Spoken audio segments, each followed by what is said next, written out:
செவிலியர்களுக்கு வாழ்த்துக்களை சொல்லுவதை விட எங்களுடைய நன்றியை நாங்கள் தெரிவிக்கக்கூடிய தருணம் இந்த தருணம். இன்று ஃப்ளோரன்ஸ் நைட்டிங்கேல் அவர்களுடைய நினைவாக அவர்களை போற்றக்கூடிய வகையிலே இந்த செவிலியர் தின நிகழ்ச்சியை நாம் நடத்தி கொண்டிருக்கிறோம். ஆனால் அதை தாண்டி இந்த உலகம் எத்தனையோ பிரச்சனைகளை ஒவ்வொரு நாளும் சந்தித்துக் கொண்டிருக்கிறது. பல இடங்களிலே போர் என்ற ஒரு நிலை, அதில் பாதிக்கப்பட்டவர்களுக்கு மருத்துவ உதவி செய்யக்கூடிய செவிலியர்கள் என்பது ஒவ்வொரு நாளும் தங்களுடைய உயிரை பணயம் வைத்து அந்த இடங்களிலே மக்களுக்காக போராடி கொண்டிருக்கிறார்கள். அதை தாண்டி நாம் சமீபத்திலே கடந்து வந்திருக்கக்கூடிய கோவிட், அதற்கு முன்னாடி எத்தனையோ இன்ஃபெக்ஷியஸ் டிசீசஸ் தொடர்ந்து இந்த உலகத்தை பாதித்து கொண்டே இருக்கிறது. இதையெல்லாம் எதிர்த்து போராடுவதிலே இன்னைக்கு இந்த எல்லையை பாதுகாப்பது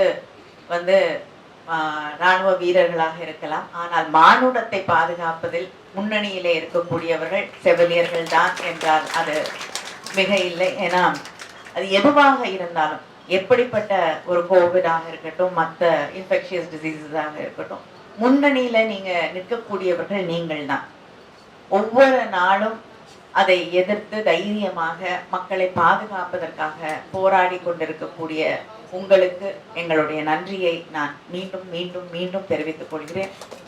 ஏன்னா கோவிட் வந்த பொழுது அந்த பிளாக் ஃபங்கஸ் அப்படிங்கிறது பல பகுதிகளில் இருக்கக்கூடிய நர்சஸை பாதிக்கக்கூடிய ஒன்றாக மாறி ஏன்னா அதுக்கு மருந்து, அது ரொம்ப ரேரான ஒரு காம்ப்ளிகேஷன், மருந்து கூட உலகம் முழுவதும் அதிகமாக இல்லாத அந்த சூழல்ல கூட தைரியமாக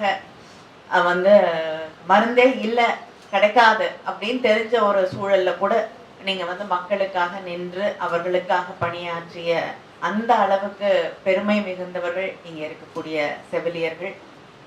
அது மழைக்காலமாக இருக்கட்டும், இங்க நர்சஸில் எத்தனையோ இங்க இருக்கக்கூடிய நர்சஸ் மட்டும் இல்லை, பிஹெச்சிஸ்ல இருக்கக்கூடிய நர்சஸ் ஒரு வசதியும் இல்லாம தண்ணி அங்க கிட்டத்தட்ட முழங்கால் அளவுக்கு தண்ணி நீக்கக்கூடிய இடத்துல கூட அங்க டெலிவரிஸ் பார்த்துருக்கக்கூடிய நர்சஸ் இருக்காங்க. அங்க இருக்கக்கூடிய இன்ஸ்ட்ருமெண்ட்ஸை பாதுகாக்கணும், அங்க இருக்கக்கூடிய பேஷண்ட்ஸை பாதுகாக்கணும்னு தனியா நின்று போராடி அங்கே இருக்கக்கூடியவர்களை பாதுகாத்து இந்த மாவட்டத்திலேயே எவ்வளவு பெரிய ஒரு வீரம் மிகுந்த செயல்களை செய்திருக்கக்கூடிய நர்சஸ் நம்ம மாவட்டத்திலேயே இருக்காங்க. அத்தனை பேருக்கும் நாங்கள் சிறந்தார்ந்து எங்களுடைய நன்றியை இந்த மேடையிலே, இந்த நாளிலே நாங்கள் தெரிவித்துக் கொள்கிறோம். அமைச்சர் பேசும் பொழுது ஒன்றை குறிப்பிட்டார்கள், உங்களுடைய உடல் நலத்தை நீங்கள் பார்க்க வேண்டும் என்று. அவங்க சொல்லி முடிக்கும் பொழுதே ஒரு செவிலியருடைய ஒரு சகோதரியுடைய குழந்தையும் கணவரும் அவங்க புற்றுநோயால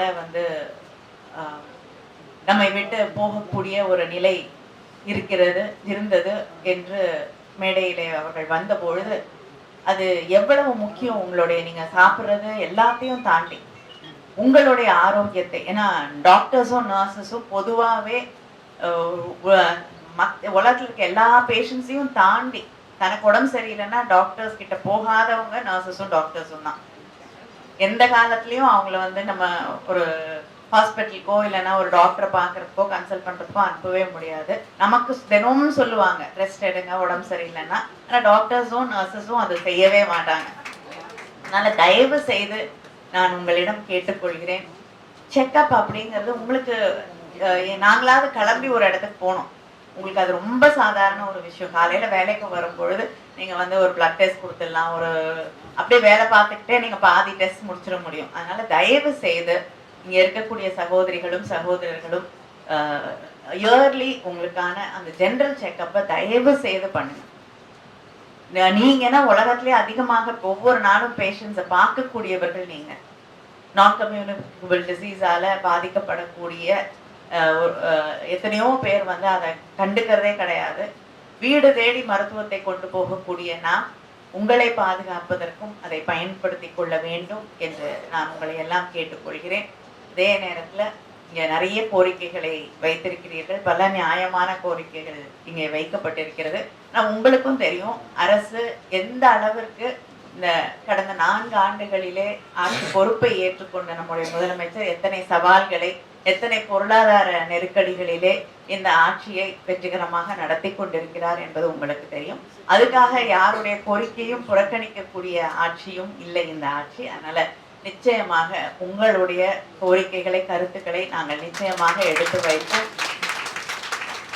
அதுல என்ன நிறைவேற்ற முடியுமோ அது விரைவிலே நிறைவேற்றப்படும்.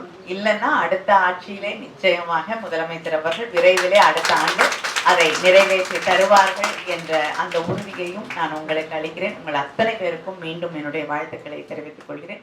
நன்றி. பிளே ஸ்டோர் மற்றும் ஆப் ஸ்டோரில் இருந்து பாலிமர் செயலியை QR கோடு மூலம் பதிவிறக்கம் செய்யுங்கள். செய்திகளை உடனுக்குடன் பெறுங்கள்.